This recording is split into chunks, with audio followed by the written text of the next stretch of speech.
Testing.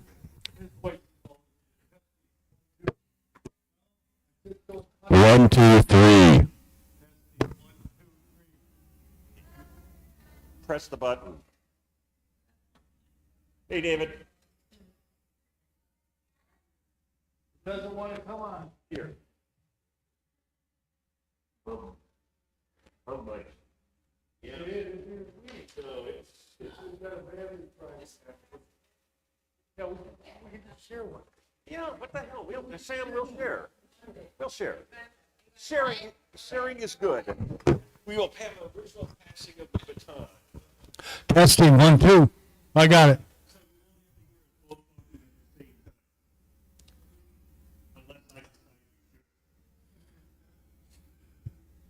Thank you for coming. My name's Merle Hansen, and that's Joe Hughes. And we are here to tell the stories about old Winona, weird Winona, unusual Winona, the characters and the people that once walked the streets of Winona. So I'm going to start out tonight and tell a story about Blind Andrew. And then Joe's going to show some pictures so we can all get a look at what Winona looked like in the 50s, 60s, maybe before. And then he's going to tell his story about Blind Andrew. And then you got another story too.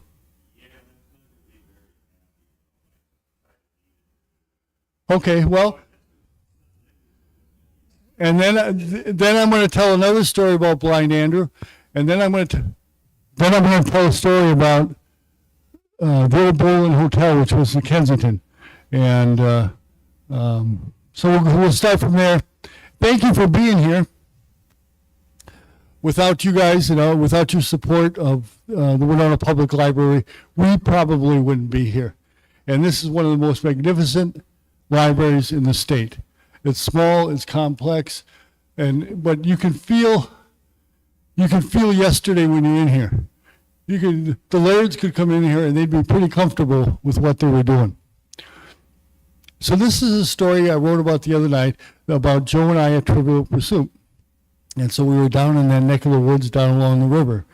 And as you know, in Winona, it gets really dark. Really, really dark in that part of town. Winona's a dark town the way it is. That was fun, the old guy said. I thought your generation had forgotten about us dead folk. You forget your past, you forget who you are. Maybe it's why you living folk ain't getting nowhere. I had lit one up after hosting Trivial Pursuit right near the alley and the Fastenal Museum. Though Joe and Fred had done most of the work, I was exhausted.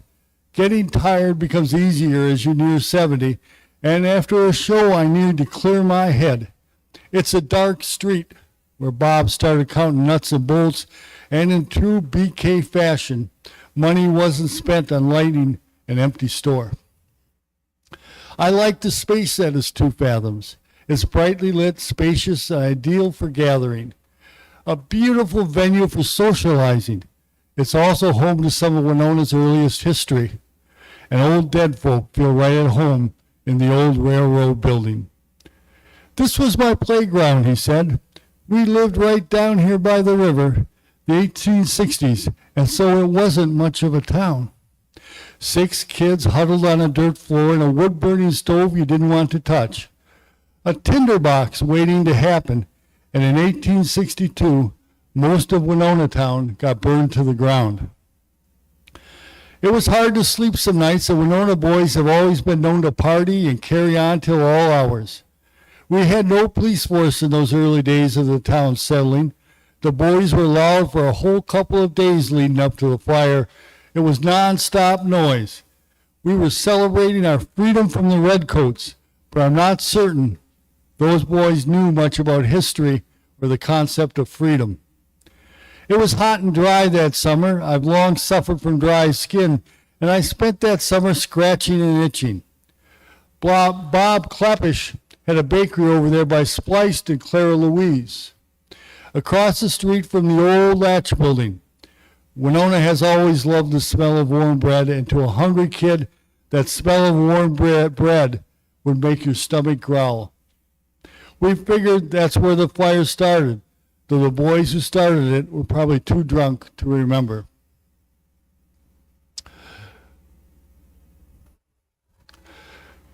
We sat down by the Acoustic Cafe, just to pause, and he started talking about the building across the street.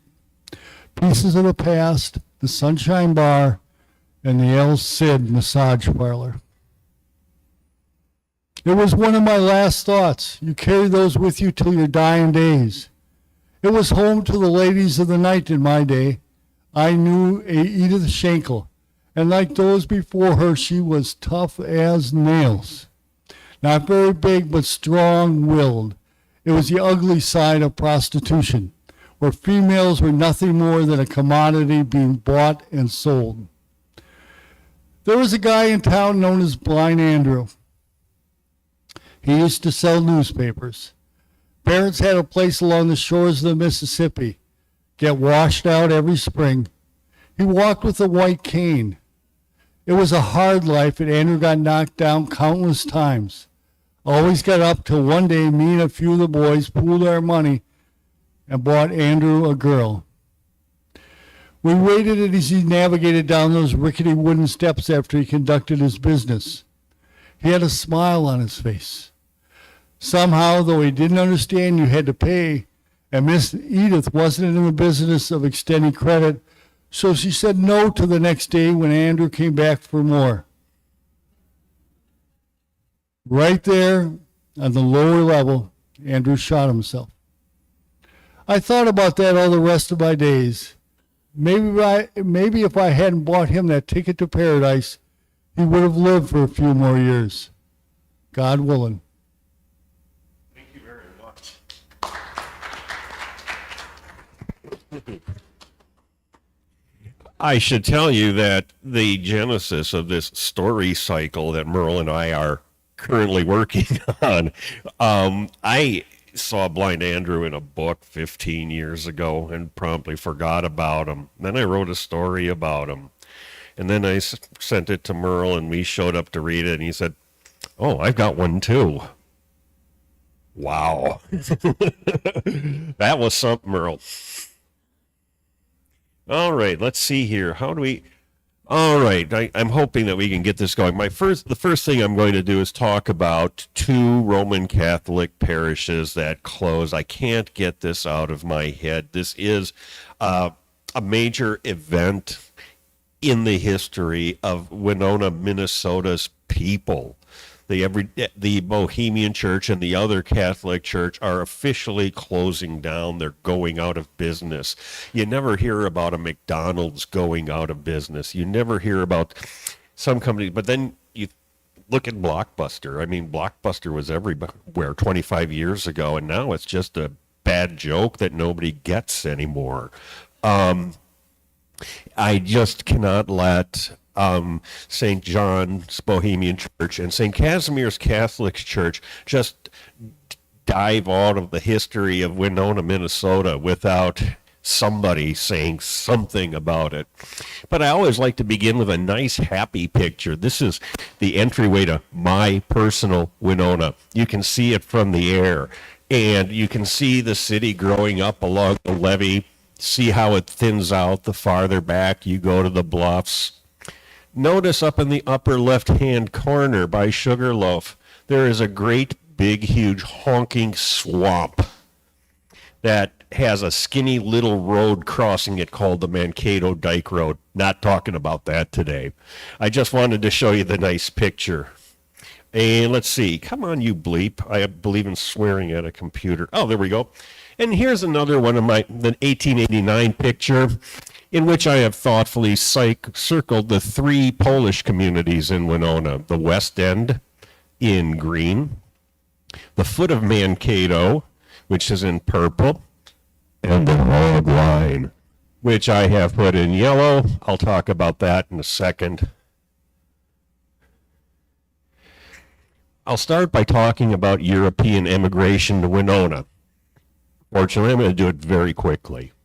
Basically, in the 1850s and the 19th century, we had people have always been emigrating to Winona. The immigrants in the 19th century were Germans, Poles, Scandinavians, Luxembourgers, Germans, French, Scotch, Welsh, Irish, and all of that. And they all lived on this corner of the map. The ones in the upper left-hand corner who came from the British Isles all spoke English. The other ones didn't. My Polish ancestors came here speaking Polish, and they wanted to have a place where they could attend services, where they could worship in their own language.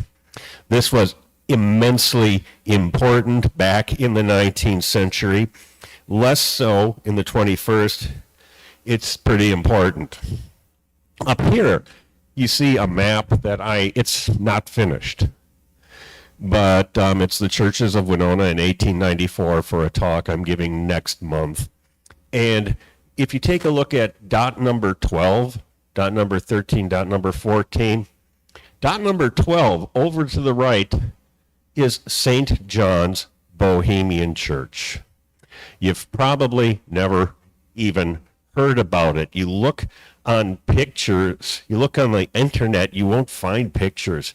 It's this small, tiny little church built in 1887. There wasn't even an article in the newspaper when it opened up, at least not one that I could find. But if you are a Bohemian living in the city of Winona, Minnesota, this is a really big deal. Winona has its famous churches, the Congregationalist Church. You drive down Broadway and you get to see, we had a Unitarian church once upon a time. Not for very long, though. St. Paul's Methodist. I've chosen to explain the idea of national churches by using the Catholic churches of Winona, Minnesota. The church at left is the Cathedral of St. Thomas, now replaced by the Cathedral of the Sacred Heart. It's at, I was going to say 6th and Wabasha. It's not there anymore, but it was founded in 1858. It was an English-speaking Catholic church. In 1862, the Church of St. Joseph was founded.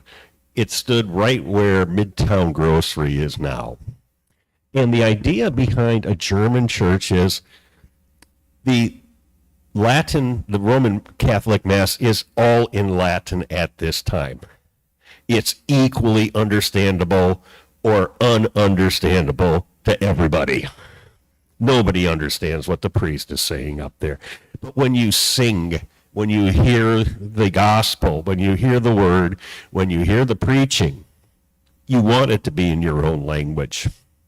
Moreover, you would prefer to have a priest or minister who understands your old country culture and speaks your old country language to stand up for you in the new country. The immigrants of Winona depended upon their national churches to satisfy their longing for the old country and to help them negotiate adjusting to American life. My Polish ancestors came here and built St. Stanislaus Church in 1873 so that they could worship in God's favorite language. That's what they used to say. Say your prayer, learn your Polish so God can hear them correctly. And that spurred the birth of the Church of St. John in 1887. The Bohemians in Winona didn't have any money. They started building the church in 1883. They finished the basement and they ran out of money. They had to hire people to build it again. Then they couldn't get a priest to staff it. But they had their Bohemian holidays. They had their Bohemian clubs. They got to sing in Bohemian and teach their kids Bohemian. And also, the Bohemian is also known as Czech. When I was living in Oak Creek, Wisconsin, there were lots of them, and they called themselves Czech. Up here in Winona, they call themselves Bohemians. It's their church. It's their people. This church never had it easy. Their last Bohemian-speaking pastor left them in 1941. They were hanging on through the skin of their teeth. And sad to say, the money wasn't there, the funds weren't there, the attendance wasn't there. The church had to be shut down. It really did. To me, it seems a miracle that the church made it that long. It's the same thing with St. Casimir's, built in 1905, because the West End Polish people and the East End Polish people just didn't like each other. It's a known fact. You can ask anybody over the age of 60. I have friends who are the children of a West Side, one West End parent and one East End parent. The Polish community, that is called, I kid you not, a mixed marriage. The West Enders did not like worshiping at St. Stan's, and they especially didn't like walking 2 miles there and 2 miles back to worship with those jerks. They thought the Bohemians were fine. It's the Polacks I can't stand. They got their church in 1905. It's a combination of church and school, and it's the same pattern. I mean, you went there when you were a kid, didn't you? Yeah. Okay.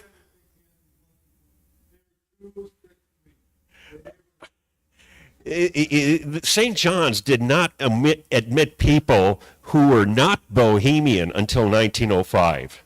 That is to say, if you're Polish and you're just sick and tired of the priest over there, you want to go to another church, go to St. Mary's, because you ain't going over to St. John's unless you can prove you have a Bohemian parent.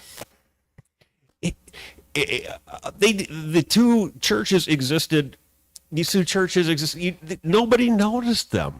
They were kind of like the stepchildren of the Roman Catholic Church here in the city of Winona, Minnesota.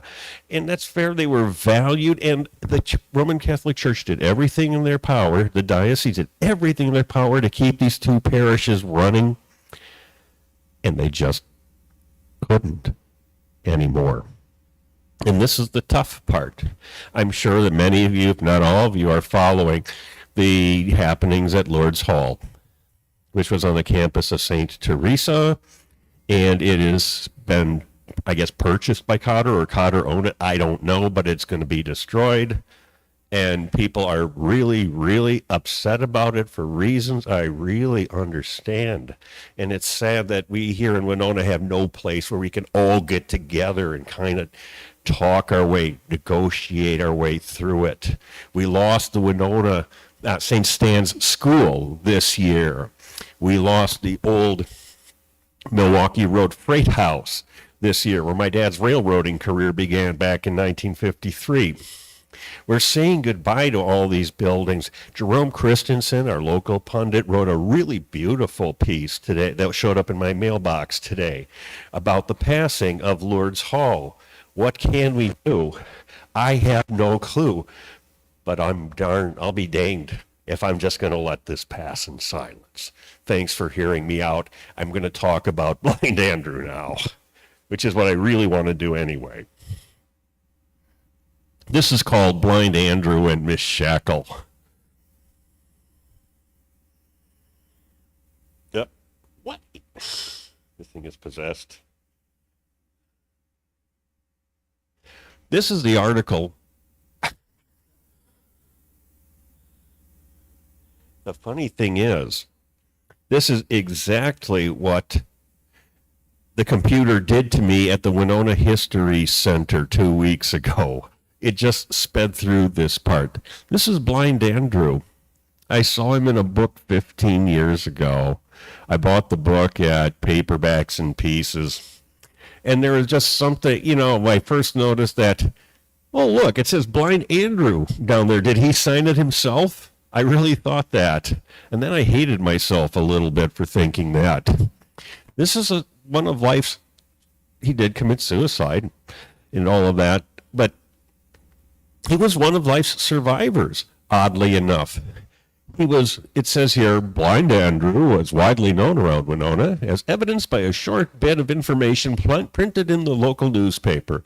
Blind Andrew was knocked down by a farmer's team near the deposit bank, but fortunately not much hurt. That's cold. This is the world you lived in back in frontier 1890s Winona. Andrew was a businessman. He sold newspapers for a living. He sold magazines out of his little newsstand right over there at 176 Johnson Street, right where Wannock Hall, close to where Wannock Hall is right now. I'm going to show you his neighborhood in a little bit. His thing was he would either be working at his newsstand or he would walk the street. He didn't hawk newspapers.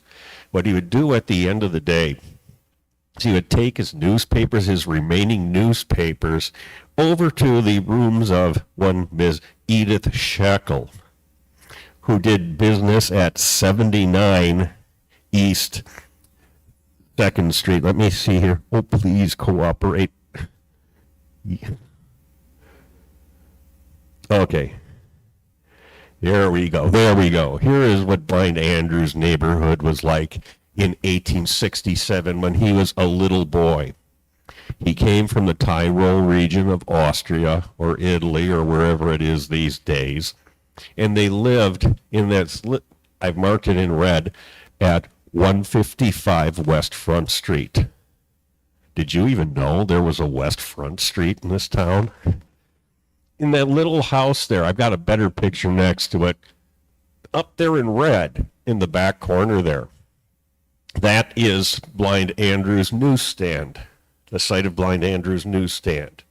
Eventually, they're going to build the armory and then the annex up on that corner. You can see the Huff House over there on the right, and way over on the left, 79 East 2nd Street, pieces of the past. The offices, the rooms, the upstairs rooms of Miss Edith Shackle. Prostitution was illegal in Winona back then. Everybody clutched their pearls and said, tisk, tisk, tisk. And I did not put this dang slide in. And it's still got a mind of its own. Come on, you bleep. Yeah. The prostitutes in Winona are more fairly known as sporting women.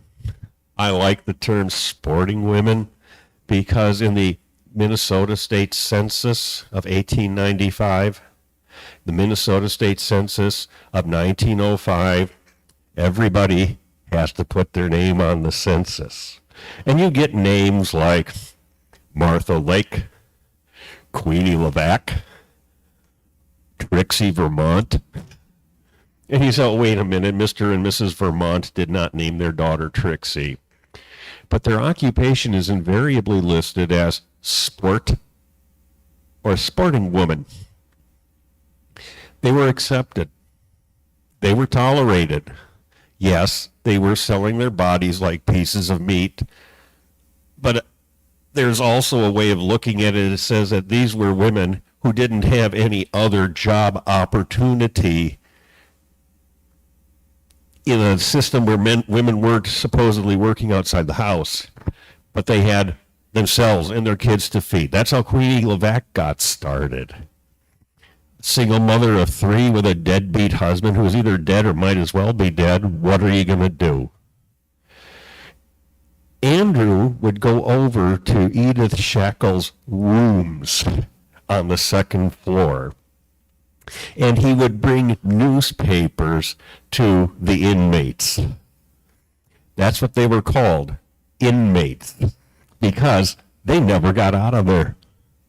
If you were working as a sporting woman in Winona at any time, basically you stayed in your room and you went out on Sunday to go to church. And anything you wanted to shop for or purchase, you took a cab ride somewhere or had it brought to you. The only fun these ladies got to have was an occasional trip across the river to Bluff Siding where they would have drinks in the bars there. And no, but they weren't making money. They didn't want to meet any guys. They hung around and they were left alone. They were a part of Winona society. But there's no reason to believe that Edith Shackle had any special heart in her. What Andrew would do is he'd bring his newspapers up to the rooms, sit down in the chair, and maybe pour himself a drink. He was starting to hit the sauce in his early 30s. I can't judge him for that. One day, business was bad. He would take his papers up to the second floor, and the ladies were very happy to buy the newspapers because they were inmates. They were stuck in there, and they needed things to read. So they bought his newspapers and ignored him. He sat in a chair, complained something about it, sales being bad, shot himself right in the heart. And it's not as though, he had no support system. He had his mother and his father and his siblings and all that.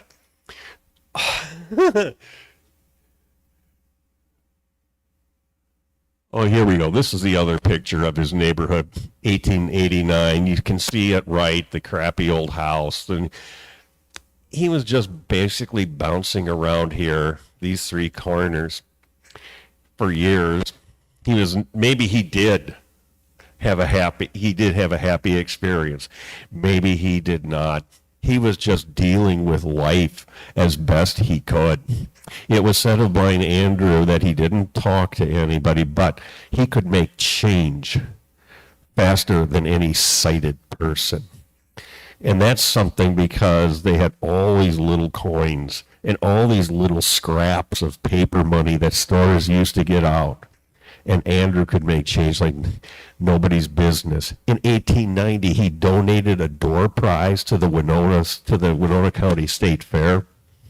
It was a $5 magazine subscription to go to the nicest looking girl at the whole fair. And that's just so sad to think. How would he know? The city rallied behind blind Andrew in his death. His funeral was paid for. His transportation, the burial, that was paid for. And pretty soon he was forgotten, only to pop up in a book that somebody bought in a Winona bookstore back in 2015. And now he's not going away. That's my part of the story of blind Andrew. Here's Merle to take it home.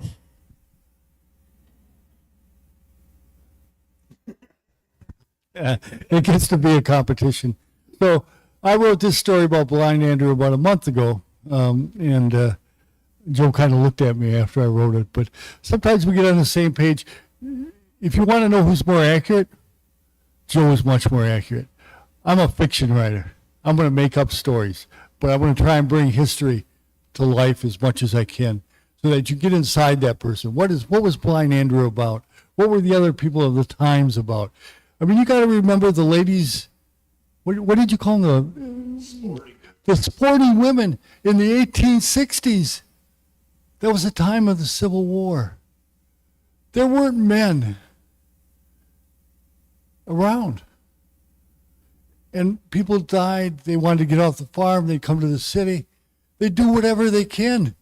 But there were not many career options for ladies who, whether they didn't like men, whether they didn't want to be bound in a relationship, I mean, any of that. What were you to do?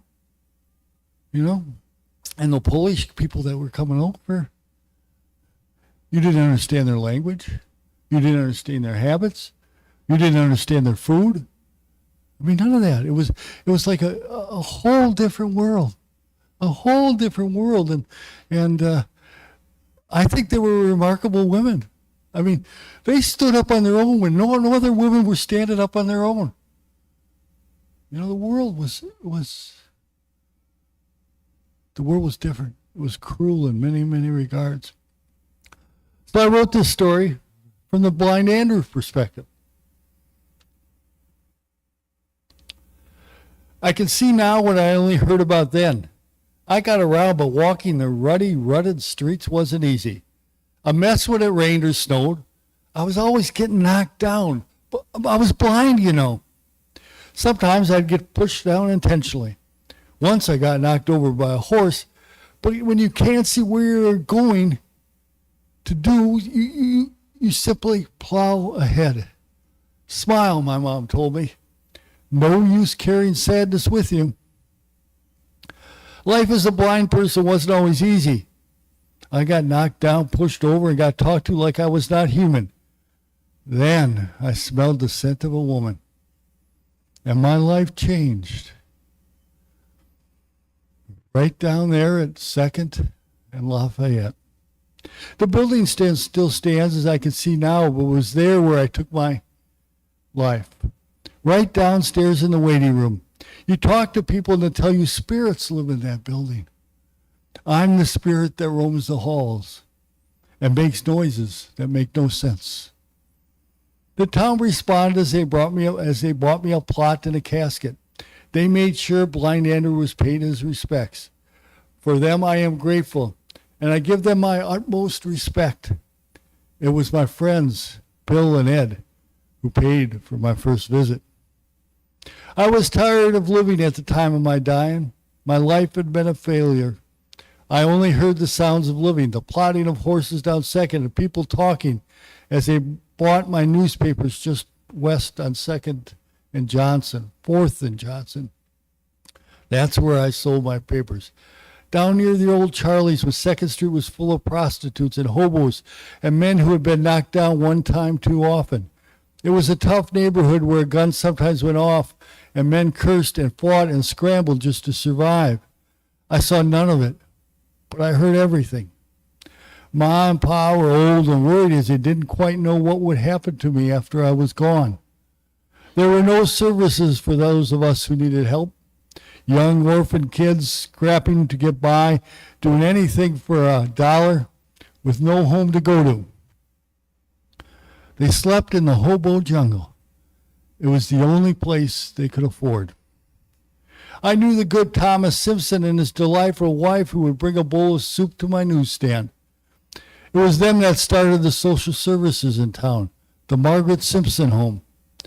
His bank was in the Clara and Louise store, and he was good friends with James Norton, who was also blind, as was his son James Jr. The thing I liked best was the kindness of Mrs. Simpson and her husband's British accent. They made me think life could be better. I thought I found love down there in 2nd across from the Acoustic Cafe. I couldn't get her out of my mind. The boys paid for my first visit. I began calling it the House of Love as Miss Cindy Coates filled my senses. Tried saving her from the evil grasp of Edith Slacker. Legal back then, but the girls mostly died penniless and alone. Miss Slacker wouldn't let me see Cindy without any money, so I swallowed a gun. Life just wasn't living no more once that scent of Cindy filled my heart. I started in the newspaper business just after my 10th birthday. Lived in a small, broken house down by the river. I took comfort in the sounds of life, people's voices, and the sounds of horses plodding. I never forget the morning after Charlie Beam's death behind the Philharmonic Hall. He lived in the neighborhood and everybody knew Charlie. I talked with Charlie nearly every day. I knew him before he bit off Reinhold's ear. He didn't sound like the same man after the newspaper referred to him as Cannibal Charlie. My last thoughts were of Miss Cindy Coates as I pulled the trigger. Weird, Winona. Now, you know, I got this problem. I mean, I got many problems, but I got this one. The one problem that really gets in the way is I get out walking, especially in the evening. I like walking at night, and I like smoking a joint. I like taking a hit. And when I do that, I start hearing things. I start seeing things. I start hearing dead people. I start seeing dead people. I look at buildings and I see, that was done there before. That was over there. And you hear it, and you try and capture what people got going on. And the other day, I got up early, I went down to meet my buddy Stoner Thompson. Stoner had a few problems, but I loved that man. He was a character. He was a real person. He served in Nam and came back, and when he came back, he wasn't the same man. He carried the war with him from the time he enlisted till the time he died. He was one special guy.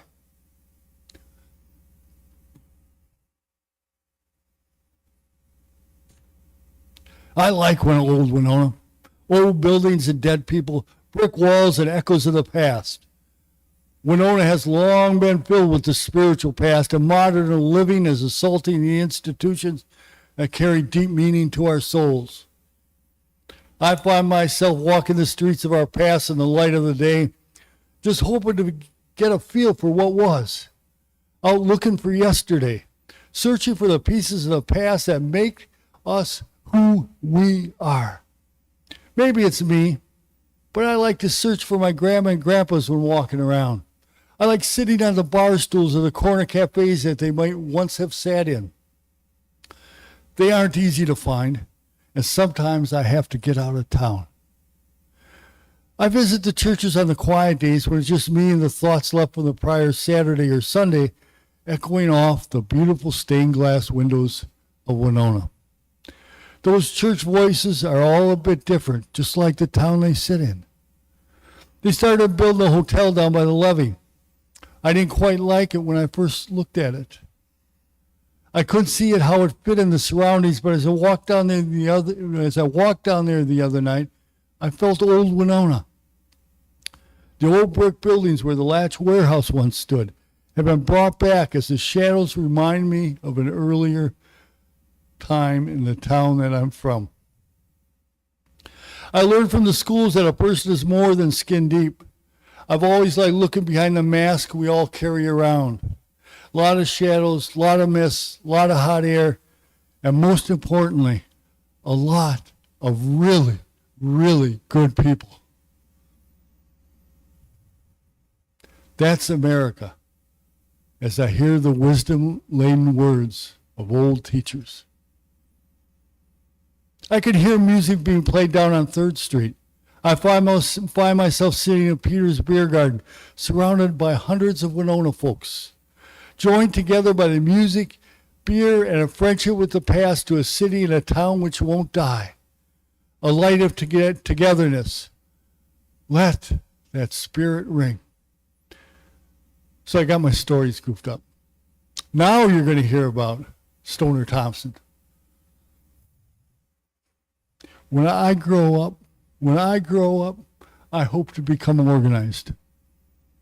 Because if there's one thing I'm not now, I was never organized at Benchmark, Jesse. I relied on all my coworkers to keep me straight. And I walk from one to one, and well, Jesse would tell me that's wrong with it. This board needs fixing here, and this board needs fixing there, and somebody else, well, this machine isn't set up right. And you have to make adjustments on the fly, because we never. Benchmark Electronics, great place to work, but it was chaotic sometimes. We didn't know top from bottom, and we survived. And I was so proud of the second shift crew I supervised, because those first shifters, they saw those young kids coming in on second shift, and they used just rip them. And I used to keep track of the mistakes, the big mistakes that happened on the board. Guess where they happened? They didn't happen on second shift. We worked right. And first shift and third shift, when we had big problems, they caused the big problems. We had a pride to us. We felt good about us. Winona kids are good kids. We like ripping them. I don't understand that. I don't get along with that. Anyway, Stoner Thompson. Once I told a story about Stoner and my high school classmates wanted to know who this guy was. Stoner Thompson is a myth. He's a composite of about 30 people. It could be one of 100 people in Winona, because Winona has Winona has characters down, up and down. I mean, they're a little more hidden now, but in the old days, they were all over the place. Some of them were nice, and some of them you learned to keep your distance from. And we hear about the names of Chinky Dearman and Johnny Lavelle, people like that. But they were part of the myth of Winona. They were part of the growing up Winona. They were part of my lore. They were talked about on our parents' kitchen tables and our grandparents' kitchen tables, because that's where we got along. That's where the lay of the law of land was on Grandpa and Grandma's kitchen table. And they'd tell us this is what the deal is. And I miss those times. I miss Grandma. I miss Grandpa. And I miss the people who make up me, the people who make up who we are as a people. But anyway, Stoner. I ran into Stoner Thompson while out walking around. He is still a bit scrambled in his thinking. We sat down just outside the old Bolin Hotel, the Kensington, sharing a cup of coffee and a smoke. Not that I'd rather be doing, Hanson, than having myself a cup of coffee and a joint with my waking up. Puts a whole new light on things. Gosh, I hope heaven is like that. And a nice bed. Sometimes sleeping outside like I do is hard on the body. Don't the skeeters peck at you all night, I said. They've given up. They can't bite through my skin. I pulled a skeeter off my arm once and his needle had broken trying to break my skin. They pretty much leave me alone. Got to have a nice bed in heaven where my achy bones can rest.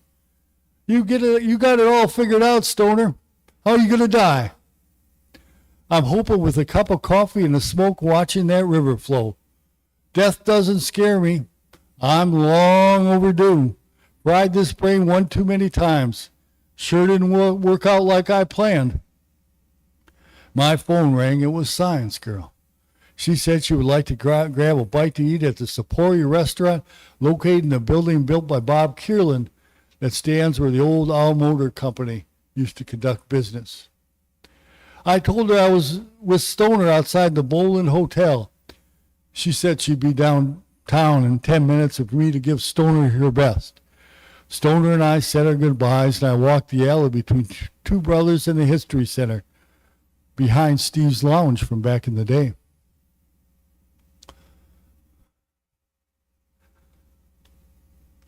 That old alley brings up memories of old drunk fests and Jack Daniels. The voices started echoing off those old brick buildings, and I heard the old men talk about wrestling and boxing matches at the old armory, where 4,000 people would line up to watch the boys of the ring prance around in tight undies and menacing stares. I couldn't help but notice as I hit Main Street the empty buildings that once housed McDonald's and the Lawmont Law Building. And I wondered what astute Winona developers had their eyes on the site. A parking ramp to satisfy zoning and another 100 people adding to the population density of downtown Winona. These people like living between the bluffs. I saw Science Girl, so I hurried across 4th Street and joined her. We had a beautiful window to see out of. We were having a nice drink and food at the Sapori Cecilia restaurant. I was having myself a blueberry martini, and she an elderflower lavender spritz. I felt the presence of an older gentleman in the booth with us, nothing fancy. Carried himself like a guy just having a meal with strangers would. Kind of weird, uncomfortable, but I guess the word gets around. I didn't say anything to Cheryl about the guy talking to me in my head. She ordered a shrimp pasta dish of white wine sauce and fettuccine noodles. I stole a few and they were right tasty. Complemented perfectly my small plate, perfectly prepared scallops. We shared a sip of each other's drinks, and we wondered how those historical folks could go back to work after a 3-martini lunch. But we laughed just the same as the ways of yesterday got shown in the light of today. Winona is a town of big buildings, big plans, and big ideas that tell us we've always punched above our weight. It's been a lifeless corner since Togs and Toys burned down and the post office left, leaving us with a modern bank, a parking lot, and a low slung McDonald's and law office. The new Kierland buildings are changing the dynamics of downtown. In its day, people would flock to Winona from all the small towns. Back then, the downtown was full of three-story brick buildings from Huff Street to Franklin. People everywhere window shopping and walking around. The town had a sizzle to it. I remember Bob Kierland telling me the Togs and Toys fire opened his eyes like nothing else. Fire opened up his thinking, he told me, started making him see possibilities. I'm surprised he didn't buy options on the two buildings, which don't quite fit Winona's historical past. The meal was great, and we decided to finish off our night with a walk down to Peter's Beer Garden, where we had a nightcap and sat listening to the sounds of the Winged Dan Jammers. A good night to be had. Now, I have a question for all of you. I've had two people mention the Togs and Toys fire, but I could not find anything. And I remember talking about that when I was a kid. I couldn't find anything written about that fire. Bob told me about it, and my Uncle Joe told me about it. And it would have had to happen sometime after Togs and Toys moved down to 3rd Street. There was a Bob's Marine that was in the basement, because I remember my uncle saying the boats downstairs went on fire and the whole thing came down. And it was a 2 or 3 story brick building at one time where the National Tea Company had their offices. And you could see that picture in the Winona National Bank. But I couldn't find anything about that fire. And anybody have recollections of?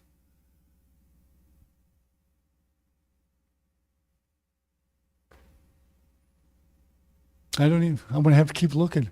It's those things that are not written which drive me crazy. Just like Lena Weinberg. The way the Winona newspaper treated her death made me suspicious. You don't, everybody knew Lena Weinberg. She ran the brothel at 3rd and Johnson, the Huff Hotel. It was the best bar in Winona. It was the best brothel in Winona. And she died of her own, apparently, suicide on 4th and Johnson. That's what everybody said. I don't believe it. Because she owned part of the Huff Hotel. She owned part of the Huff Hotel. And it needed to be replaced. And that's before the Winona Hotel got built there. And it's a beautiful place if you walk in that front door of the Kensington. What Winona had there was really special.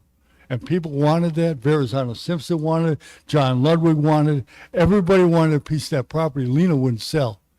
They even put her in the Rochester State Institution for the mentally ill for a couple years.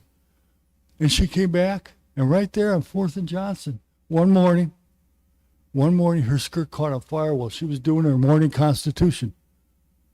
And she right there in the middle of that intersection. The livery was on the corner. Nevius livery? Nevius livery was right there. And that's where Lena burned up. And when you talk to those old people, because the town went hush, they didn't write about her death. New Yorkers came flocked to Winona. This was a money town around the turn of the century. There was nothing. It was hush, hush. And when I see hush, hush, I think somebody's up to something. They don't want it reported. And I called the sheriff's office. I said, is there an open file on Lena Weinberg?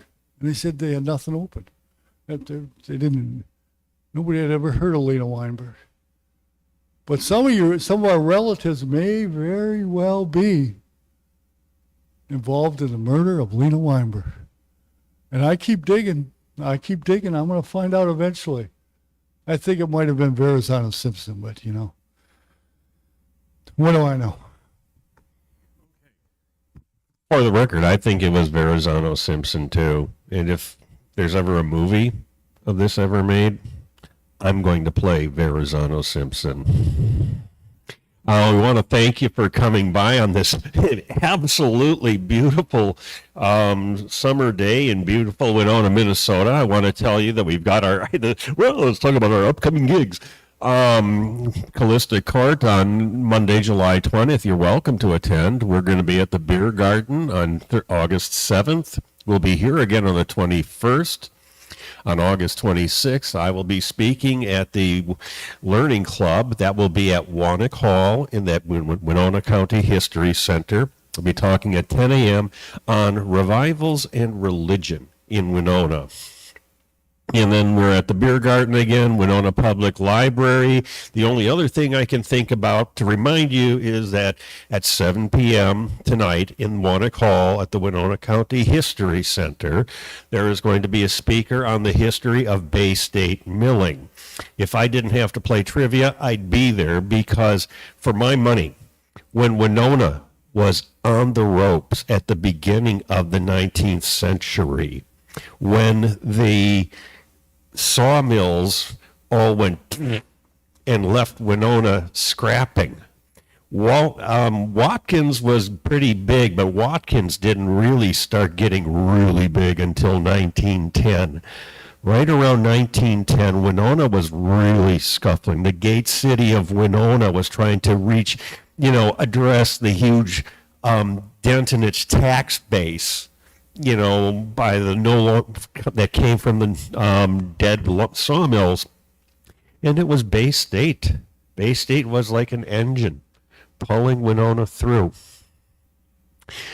Bay State played a really important role in the history of Winona County, and if you can get down there to see it, I would recommend that you do just that. Thank you all for coming. We had a lovely time.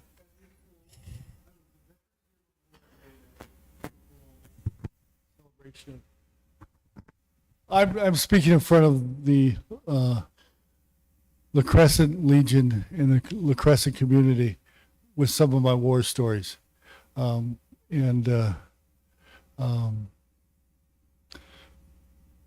it's pretty cool.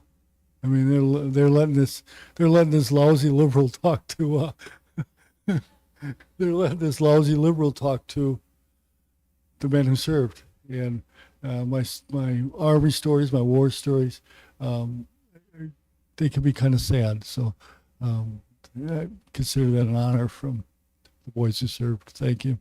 Great night tonight. Thank you for coming.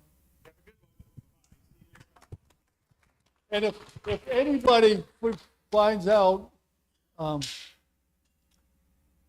what the Togs and Toys flyer is all about, I'd appreciate it because I know what happened.